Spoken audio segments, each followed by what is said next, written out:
Serial की कहानी अब उस मोड़ पर पहुंच चुकी है जहां सच और झूठ की लड़ाई पहले से कहीं ज्यादा तेज हो गई है। हर किरदार अपनी अपनी बात को सही साबित करने में लगा है, लेकिन हालात इतने उलझ चुके हैं कि किसी के लिए भी यह समझ पाना आसान नहीं है कि आखिर सच्चाई किसके साथ है।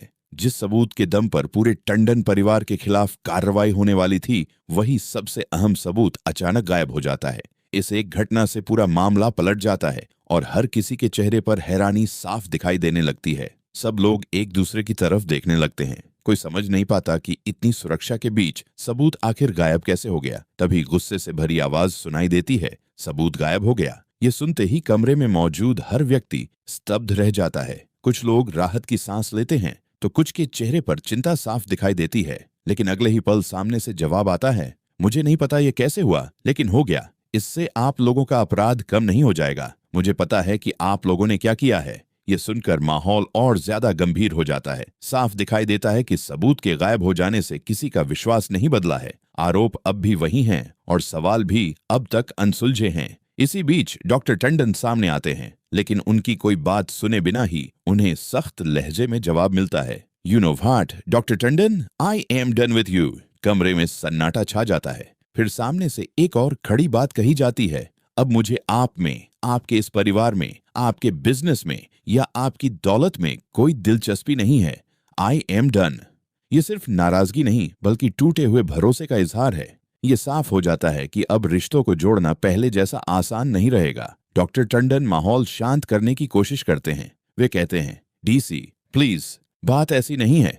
इतनी अकड़ दिखाना ठीक नहीं है, इतना गुस्सा करना भी सही नहीं है। लेकिन सामने वाला बिल्कुल शांत नहीं होता। वह तुरंत जवाब देता है, क्या आपको लगता है कि गुस्सा दिखाने से झूठ सच में बदल जाएगा? नहीं बदलेगा, इसलिए ऐसी कोशिश मत कीजिए। इतना सुनते ही विश्वास बीच में बोलने की कोशिश करता है, लेकिन उसे रोक दिया जाता है। विश्वास, चुप रहो। अब पूरा माहौल और भी तनावपूर्ण हो जाता है। विश्वास फिर भी हार नहीं मानता। वह बहुत शांत स्वर में कहता है, मैं सिर्फ इतनी रिक्वेस्ट कर रहा हूं कि बिना सोचे समझे कोई फैसला लेने की जरूरत नहीं है। आइए शांति से बैठकर आराम से बात करते हैं। लेकिन जवाब पहले से भी ज्यादा सख्त मिलता है, मुझे आप लोगों से बात करने का कोई शौक नहीं है। इन शब्दों के साथ यह साफ हो जाता है कि फिलहाल बातचीत से कोई समाधान निकलने वाला नहीं है। इसके बाद वह कहता है, मैं दादी से बात करूंगा, उनसे सलाह लूंगा कि आगे क्या करना चाहिए और क्या नहीं।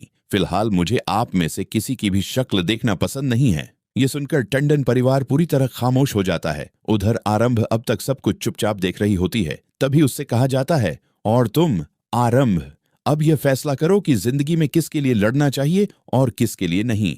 ये सवाल सिर्फ आरंभ से नहीं बल्कि उसके सिद्धांतों से भी जुड़ा हुआ है। आरंभ बिना घबराए जवाब देती है, मैंने आपसे पहले भी कहा था, मैं सिर्फ उन लोगों के लिए लड़ रही थी जो निर्दोष हैं। उसकी आवाज में पूरा आत्मविश्वास झलकता है। वह आगे कहती है, दोषी अगर बच भी जाए तो वह गलत है, लेकिन अगर एक भी निर्दोष इंसान को उस अपराध की सजा मिल जाए जो उसने किया ही नहीं, तो वह उससे भी बड़ा अन्याय है। उसकी यह बात सुनकर कुछ पल के लिए पूरा माहौल शांत हो जाता है। किसी के पास इस तर्क का तुरंत जवाब नहीं होता। तभी दूसरी तरफ से आवाज आती है, बिल्कुल सही, और यहाँ एक नहीं बल्कि एक से ज्यादा निर्दोष लोगों को सजा मिल चुकी है। इसके बाद वह सबकी तरफ देखते हुए कहता है, और उसकी जिम्मेदारी आप सभी पर है। इन शब्दों के साथ कमरे का माहौल पहले से भी ज्यादा भारी हो जाता है। कोई कुछ नहीं बोलता, लेकिन हर चेहरा ये बताता है कि मामला अभी खत्म नहीं हुआ है। सबूत भले ही गायब हो चुका है, लेकिन आरोप अभी भी मौजूद हैं। भरोसा टूट चुका है, रिश्ते बिखर चुके हैं, और अब हर किरदार अपने अपने फैसलों के साथ खड़ा है।